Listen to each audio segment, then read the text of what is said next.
Malapit lang. Malapit sa Tispan. Okay, sa fish pan. Yung kuya nung sa fish pan, pagpunta namin, wala lang baboy kasi puro Muslim eh. Muslim oh. Kung gusto mo ng stripes ba yun ng baka, Opo. meron din sa Tispan. Opo. Oh. Anong name ulit kuya? Anong buong pangalan niyo kuya? Para Sean. Sean, ano po?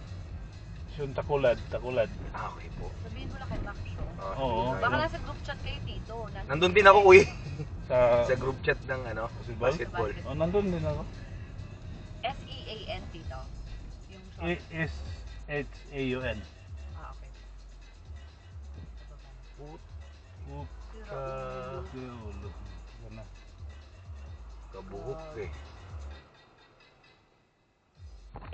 Ito hindi ko maano dito kuya, yung driving. Nag-drive ako sa Pilipinas kasi pag dito parang hirap. Tagal ko sa bus driver dito sa first. Ha?